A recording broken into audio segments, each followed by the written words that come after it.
ในวันที่ 9 สิงหาคม 2024ได้เปิดกองประชุมดำเนินการลบล้างกลุ่มแก๊งซ่อโกงทางโทรคมข่ำซาดอยู่เขตเศรษฐกิจพิเศษสามเหลี่ยมคำเมืองต้นเผิงแขวงบ่อแก้วโดยการเป็นประธานของทานปริญญาเอกทองจันทร์มณีไซเลขาพรรคแขวงเจ้าแขวงแขวงบ่อแก้วทานเจ้าเวยประธานสภาบริหารเศรษฐกิจพิเศษสามเหลี่ยมคำมีการนำของแขวงเมืองผู้ต่างหน้าจากห้องว่าการสำนักงานนายกรัฐมนตรีผู้ต่างหน้ากระทรวงป้องกันประเทศกระทรวงป้องกันความสงบคณะบริหารงานเขตเศรษฐกิจพิเศษสามเหลี่ยมคำพร้อมด้วยภาคส่วนเกี่ยวข้องเข้าร่วมในพิธีทานพลจัตวาวันทรสุริศักดิ์ของหัวหน้ากรมใหญ่ตำรวจกระทรวงป้องกันความสงบได้รายงานผลการจัดตั้งปฏิบัติต่อกับกองประชุมดำเนินการลบล้างกลุ่มแก๊งซ่อโกงทางโทรคม call center ข่ำซาดอยู่ในเขตเศรษฐกิจพิเศษสามเหลี่ยมคำโดยปฏิบัติตามการชี้นำอย่างใกล้ชิดของภาคและรัฐบาลเว้ารวมเว้าเฉพาะกระทรวงป้องกันความสงบได้สมทบกับภาคส่วนเกี่ยวข้องเก็บกำขึ้นบัญชีบรรดาหัวหน่วยที่เคลื่อนไหว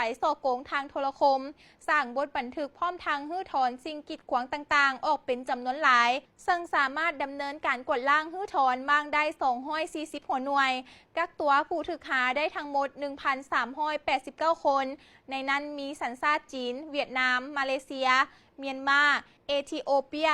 ได้ส่งคืนให้เจ้าหน้าที่ประเทศดังกล่าวแล้วนอกนั้นยังได้กวดสอบให้บรรดาหัวหน่วยธุรกิจที่ยังบ่ได้ขึ้นทะเบียนให้มาขึ้นทะเบียนเพื่อดำเนินกิจการภายใต้การควบคุมของกระทรวงป้องกันความสงบให้ถูกต้องตามระเบียบการพร้อมนั้นเจ้าหน้าที่ป้องกันความสงบจะเพิ่มทวีความเป็นเจ้าการในการประสานสมทบกับภาคส่วนเกี่ยวข้องจัดตั้งคณะเฉพาะกิจกวดกาเพื่อจับกุมลบล้างบรรดาหัวหน่วยธุรกิจที่ฝ่าฝืนเคลื่อนไหวซ่อโกงทางโทรคมมาดำเนินคดีตามระเบียบกฎหมายอย่างเด็ดขาดเพิ่มทวีความไว้เนื้อเชื่อใจของนักท่องเที่ยวทั้งภายในและต่างประเทศเพื่อสุขยุส่งเสริมการท่องเที่ยวและการลงทุนให้หลายขึ้นกว่าเก่า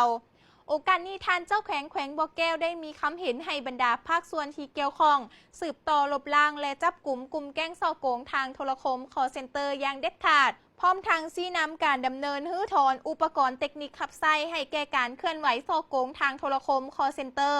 และเน้นหนักให้เจ้าหน้าที่เพิ่มทวีการติดตามกวดกาอย่างเข้มงวดต่อเจ้าของกิจการพร้อมทางประสานสมทบกับภาคส่วนที่เกี่ยวข้องจัดตั้งคณะเฉพาะกิจดำเนินการกวดกาจับกุมบรรดาหัวหน่วยที่ยังฝ่าฝืนลักลอบเคลื่อนไหวซ่อโกงทางโทรคม call center มาดำเนินคดีตามระเบียบกฎหมายอย่างเข้มงวด